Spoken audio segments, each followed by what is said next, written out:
Hello everyone, welcome back to my channel. कैसे हैं आप सभी? आई एम श्योर कि आप सभी ठीक होंगे। तो चलिए आज का वीडियो स्टार्ट करते हैं। आज का वीडियो हमारा होने वाला है nursing management of mania patient वाले क्वेश्चन पे। ये क्वेश्चन जो है 8 नंबर का है, जो प्रीवियस ईयर में पूछा गया था। ठीक है, तो हम लोग आज इस क्वेश्चन को इस वीडियो में सॉल्व करेंगे। जो लोग चैनल पर नए हैं वो लोग चैनल को सब्सक्राइब कर ले, ताकि सभी को जो है इजी लैंग्वेज में नर्सिंग के नोट्स मिल सके। और अपने दोस्तों के साथ शेयर भी करें और वीडियो को लाइक करके मुझे सपोर्ट भी ज़रूर करें। ठीक है, और मुझे कमेंट में ज़रूर बताएं कि आपके लिए ये वीडियो हेल्पफुल थी या नहीं। ओके, तो हम वीडियो स्टार्ट करते हैं। हम इस वीडियो में जो क्वेश्चन है, इस क्वेश्चन में ये पूछा था कि मीनिया पेशेंट का क्या क्या नर्सिंग मैनेजमेंट होता है 8 नंबर में। तो हम लोग जो है नर्सिंग मैनेजमेंट में स्टडी करेंगे। इसका पहले थोड़ा सा डायग्नोस्टिक इवोल्यूशन देख लेते हैं, कॉम्प्लिकेशन देखते हैं, और उसके बाद फार्माकोलॉजिकल मैनेजमेंट, देन हम लोग नर्सिंग मैनेजमेंट देखेंगे। उसके बाद हम लोग इसमें जो है नर्सिंग डायग्नोसिस भी देखेंगे और हेल्थ एजुकेशन भी देखेंगे। ओके, और मीनिया की जो डेफिनेशन है और कॉजेज़ है और साइन एंड सिम्टम्स है, उनके वीडियोस मैंने इसके पहले पोस्ट कर दी है, तो आप लोग मेरी प्लेलिस्ट में जाकर चेक कर सकते हो। ठीक है, तो चलिए स्टार्ट करते हैं डायग्नोस्टिक इवोल्यूशन से। डायग्नोस्टिक इवोल्यूशन में जो मीनिया का पेशेंट होता है उसका हमें हिस्ट्री कलेक्शन करना होता है कि उसकी फैमिली में किसी को मीनिया तो नहीं था, या फिर ट्विन बेबी तो नहीं थे। ये सारी चीज़ें ये जो है हिस्ट्री कलेक्शन में चेक करनी होती है कि उसकी पास्ट कोई ब्रेन से रिलेटेड उसे कोई ट्यूमर तो नहीं था, उसकी कोई सर्जरी वगैरह तो नहीं हुई थी, या फिर उसे कोई सीवियर डिसीज़ जैसे कि एड्स हो गया या फिर मेनिंजाइटिस हो गया, ऐसी अदर कोई डिसीजेस तो नहीं थी। ये सारी चीज़ें हम हिस्ट्री कलेक्शन में जो है लेंगे। उसके बाद उसका head to toe full physical examination करेंगे, देन मेंटल स्टेटस एग्जामिनेशन करेंगे, देन आता है न्यूरोलॉजिकल एग्जामिनेशन और ब्लड इन्वेस्टिगेशन करेंगे। ठीक है, ब्लड इन्वेस्टिगेशन में विटामिन डेफिशिएंसीज तो नहीं है, यूरेमिया तो नहीं है,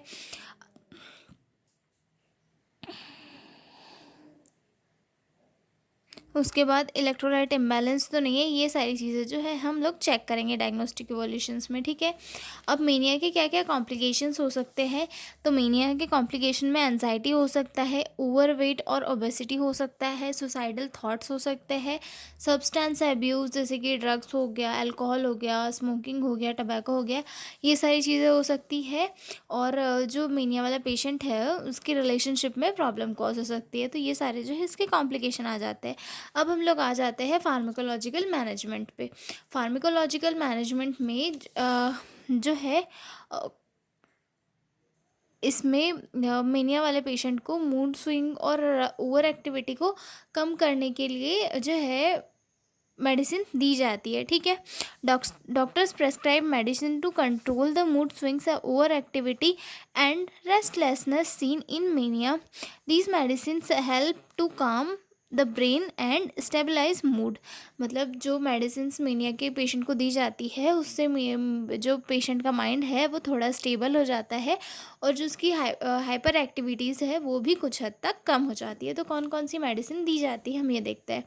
तो सबसे पहले जो है मूड स्टेबलाइज़र दिया जाता है। Mood stabiliser, these are the main medicine use to control manic episodes. जो मूड स्टेबलाइजर्स होते हैं ये सबसे मेन ड्रग है जो मैनिक एपिसोड्स को कम करने के लिए दिए जाते हैं। ठीक है, इसमें सबसे मेन कौन सा है? लिथियम ड्रग होता है। लिथियम ड्रग एक सबसे ज़्यादा कॉमनली यूज़ किया जाने वाला मूड स्टेबलाइज़र है। ये पेशेंट के जो एग्रेसिव बिहेवियर है उसे कम करने में हेल्प देता है। मतलब ये जो पेशेंट की एग्रेसिवनेस है उसको कम करता है और मूड स्विंग्स को भी कम करता है। Requires regular blood test to check lithium levels. जब हम किसी पेशेंट को लिथियम ड्रग देते हैं तो उस टाइम पे उसका ब्लड टेस्ट करवाना भी इम्पॉर्टेंट होता है, क्योंकि लिथियम का लेवल चेक करना होता है। ठीक है, लिथियम ड्रग देख लिया हमने। उसके बाद लिथियम ड्रग के साइड इफ़ेक्ट देख लेते हैं। इससे एक्सेसिव थ्रस्ट हो सकती है पेशेंट को, मतलब उसे प्यासा ज़्यादा वाटर की नीड, या फिर गला सूखा सूखा सा फील हो सकता है, नौजिया हो सकता है, हैंड ट्रिमर हो सकता है। ठीक है, उसके बाद आता है सेकंड ड्रग पे वेलपोरिक एसिड, या फिर used when lithium doesn't work, जब लिथियम ड्रग वर्क नहीं करता है तब वैल्पोरिक एसिड जो है किसी भी मीनिया के पेशेंट को दिया जाता है। ये जो है मीनिया के सिम्टम्स को कम करने में हेल्प प्रोवाइड करता है और इसके कुछ साइड इफ़ेक्ट भी होते हैं, जैसे कि वेट गेन हो गया, लिवर प्रॉब्लम देखी जा सकती है साइड इफ़ेक्ट में। उसके बाद थर्ड ड्रग है मूड स्टेबलाइज़र का कार्बामेज़ेपाइन। ये used in some patient with mania और मिक्स्ड सिम्टम्स, मतलब जो है हर मेनिया के पेशेंट में ये यूज़ नहीं किया जाता। मुझे कुछ मिक्स सिम्टम जैसे कि डिप्रेशन और एनजाइटी, ये सारी चीज़ें हैं उस टाइम पे जो है इसे यूज़ किया जाता है। इसके कुछ साइड इफ़ेक्ट है, जैसे कि डिजीनेस हो सकता है, ब्लड विजन हो सकता है, लो डब्ल्यूबीसीज हो सकती है, ये इसके साइड इफ़ेक्ट हो सकते हैं। ठीक है, उसके बाद आते हैं एंटीसाइकोटिक ड्रग पे। अब एंटीसाइकोटिक ड्रग कौन कौन से होते हैं?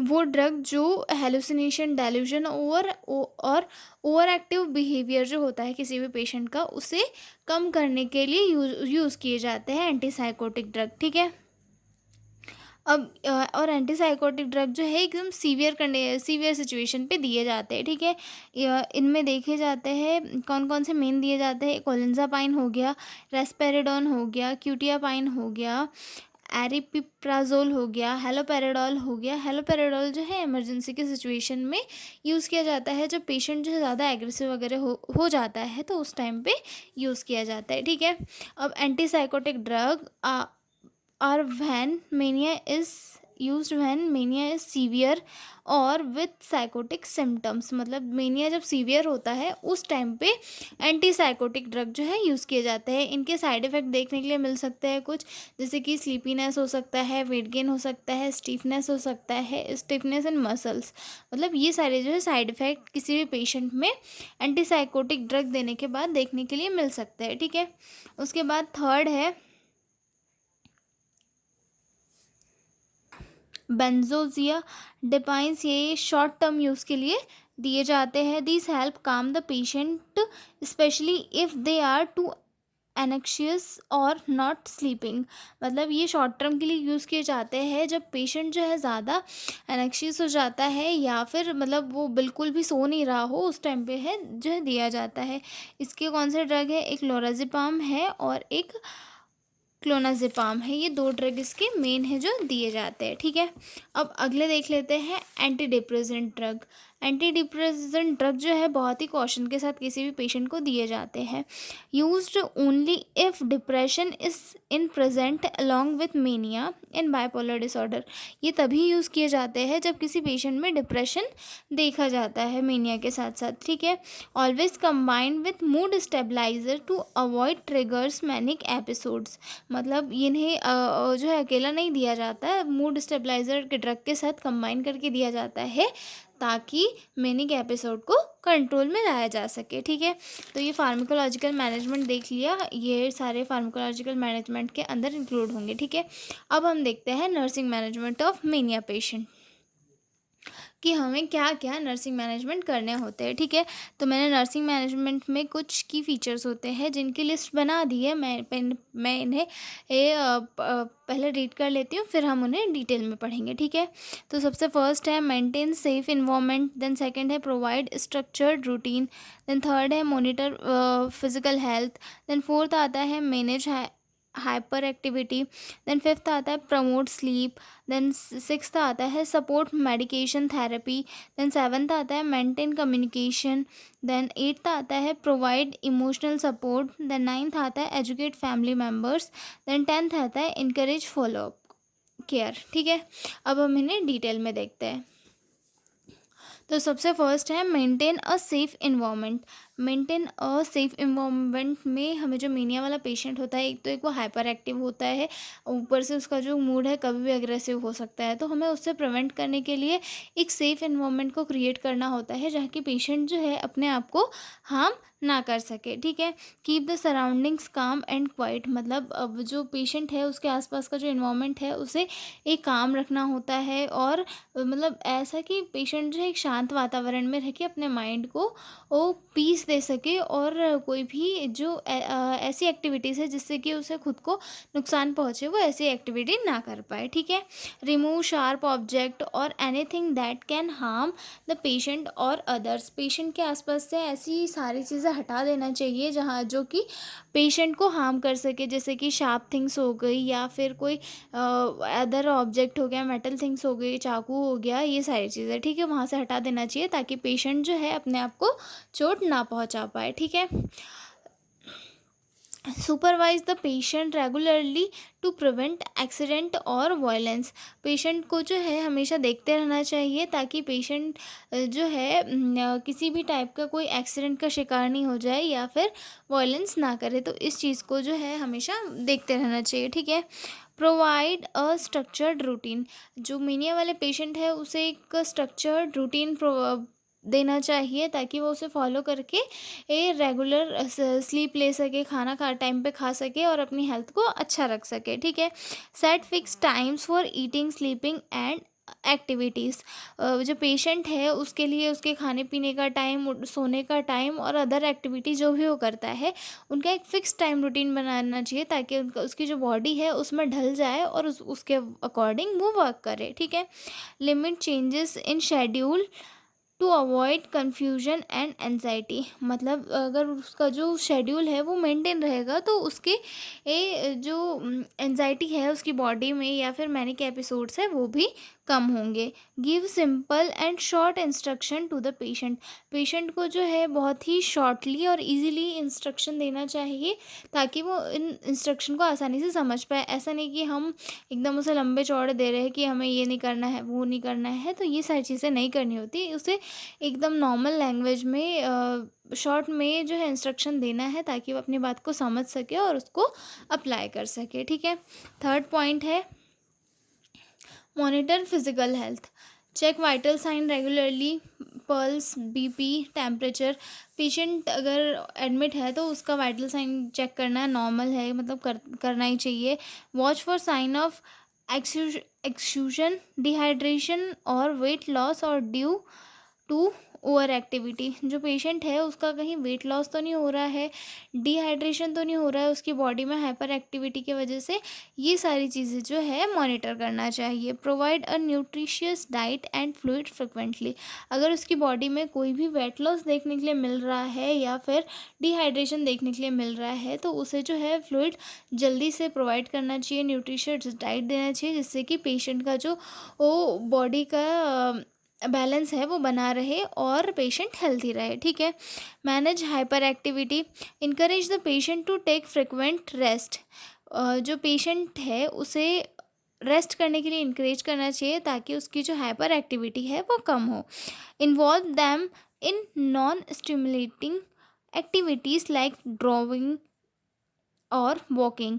पेशेंट को जो है अदर एक्टिविटीज़, मैंने इसमें दो ही लिखी है, डांसिंग हो गया, ग्रुप थेरेपी हो गई, इन सारी थेरेपीज़ में इंक्लूड करना चाहिए ताकि जो पेशेंट है उसका माइंड एक जगह पे लगा रहे और जो है वो डिस्टर्ब ना हो।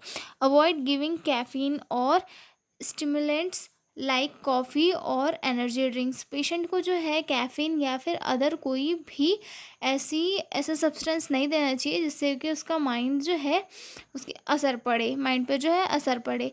तो हमें जो है पेशेंट को मतलब एकदम बहुत नॉर्मल फ्लूइड देना है जिससे कि उसकी हेल्थ का बैलेंस जो है बना रहे, ठीक है। उसके बाद promote sleep. Create a peaceful sleeping environment, dim light, quiet room. मतलब स्लीप को प्रमोट करना बहुत इंपॉर्टेंट होता है मीनिया के पेशेंट में, क्योंकि मीनिया का पेशेंट की आदतें कैसी रहती है कि वो बहुत कम सोता है लेकिन उसे एनर्जेटिक फील होता है, एक तो कि उसे नींद भी नहीं आती। तो हमें जो एक मीनिया वाला पेशेंट होता है उसे प्रॉपर स्लीप दिलवाना बहुत इंपॉर्टेंट होता है और स्लीप दिलवाने के लिए उसे एक पीसफुल इन्वायरमेंट दिलाना ज़रूरी होता है, एक quiet room with dim lights, ये बहुत इंपॉर्टेंट होता है, तो ये उसे प्रोवाइड करवाना चाहिए, ठीक है। अवॉइड स्क्रीन टाइम और loud music before bed. Patient का जो स्क्रीन टाइम है जैसे कि टीवी वगैरह देखना, मोबाइल फ़ोन वगैरह देखना, ये सारी चीज़ें अवॉइड करना चाहिए सोने के पहले, ठीक है। Administer sleeping medicine only if prescribed by a doctor.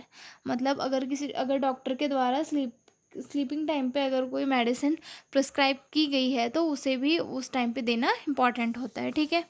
उसके बाद अगला पॉइंट है support medication therapy.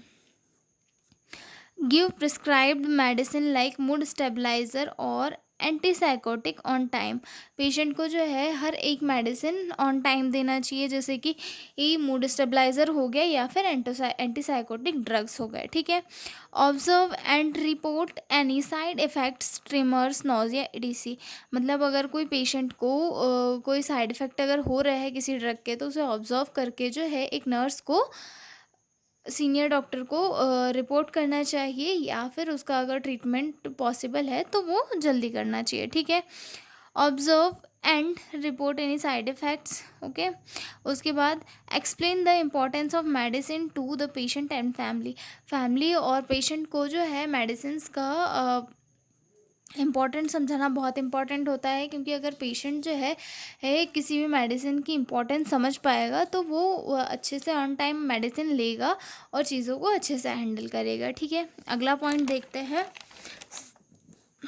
Maintain communication. Nursing एक प्रोफेशन है जिसमें कम्युनिकेशन जो है बहुत इंपॉर्टेंट होता है, क्योंकि अगर कम्युनिकेशन मेंटेन रखा है दैट मीन्स लाइफ की बहुत सारी प्रॉब्लम नर्सिंग वालों की ऐसे ही शॉर्ट आउट हो जाती है, ठीक है। Speak calmly and gently. Patient से हमेशा कामली और जेंटली बात करना है, जिससे कि पेशेंट जो है हमारी चीज़ को समझ पाए। Avoid argument and long explanation. Patient के साथ कोई भी आर्ग्यूमेंट नहीं करना है, क्योंकि पेशेंट तो वैसे ही सरका हुआ है, तो हमें जो है एक बहुत ही जेंटली उसे बात करनी है, उसे इंस्ट्रक्शन देने हैं, सारी चीज़ें उसे एक शॉर्ट में जल्दी जल्दी एक्सप्लेन करना है, ताकि पेशेंट जो है चीज़ों को समझ के उस पर अप्लाई कर सके, ठीक है। Redirect the patient if they are talking too fast और गोइंग ऑफ टॉपिक। मतलब पेशेंट को जो है करेक्ट भी करना है, जब वो किसी टॉपिक पे बात कर रहा है तो उसे टॉपिक पे भटकने से रोककर उसे एक पर्टिकुलर टॉपिक पर रख के उस पर डिस्कशन कंटिन्यू करना है, ओके। उसके बाद प्रोवाइड इमोशनल सपोर्ट। पेशेंट के साथ कभी भी जजमेंटल नहीं होना चाहिए, हमेशा उसके साथ नॉन जजमेंटल रह के वर्क करना चाहिए, उसे इमोशनल सपोर्ट देना चाहिए। Reassure the patient during their mood swing. Patient का जब मूड स्विंग हो रहा है तो पेशेंट को सपोर्ट प्रोवाइड करना चाहिए। Listen to them but set boundaries kindly. मतलब उन्हें सुनने की कोशिश करना चाहिए, लेकिन बाउंड्रीज में रह के, ओके।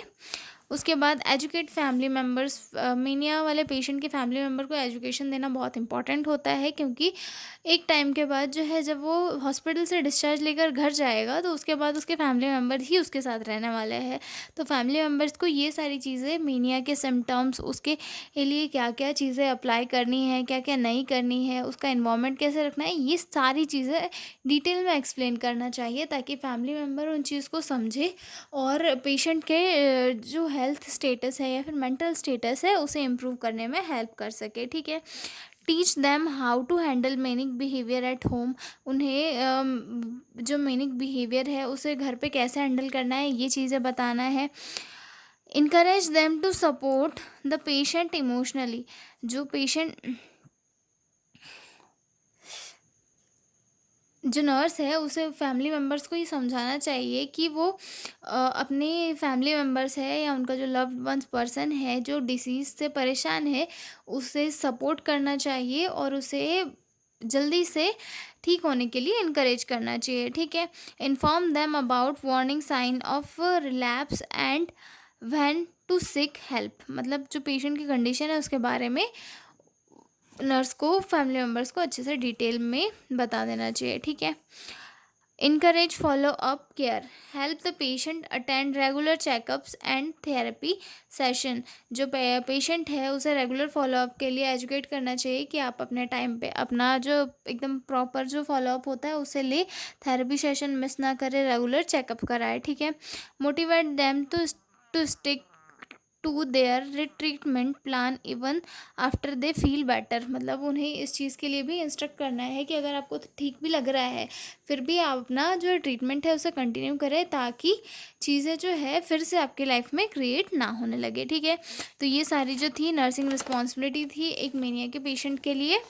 जो 8 नंबर का क्वेश्चन था। अब आगे देख लेते हैं इसकी नर्सिंग डायग्नोसिस क्या है और हेल्थ एजुकेशन में हमें किसी पेशेंट को क्या क्या देना है। ठीक है, नर्सिंग डायग्नोसिस इसमें फर्स्ट आता है disturb sleep pattern related to hyper activity. Then second है risk for injury related to extreme hyper activity. उसके बाद थर्ड है imbalance nutrition less than body requirement related to refusal. Then fourth है impaired social interaction related to egocentric behaviour. ठीक है, ये 4 nursing diagnosis होगी। Health education में take your medicine on time, हमें पेशेंट को ये एजुकेट करना है, उसके फैमिली मेम्बर को भी, कि मेडिसिन जो डॉक्टर ने दी है वो टाइम पे ले। Do not stop medicine without asking doctor, मतलब कोई भी मेडिसिन जो है बिना डॉक्टर की सलाह के स्टॉप ना करे, क्योंकि ये जो है हार्मफुल हो सकता है। Eat healthy food, eat fruit vegetable pulses drinks milk daily, मतलब एक हेल्थी डाइट जो है फॉलो करे। ठीक है, उसके बाद get enough sleep, proper sleep ले, जिससे कि आपका जो ब्रेन है वो प्रॉपरली वर्क करे। ठीक है, और मैनिक एपिसोड वापस से क्रिएट नहीं हो।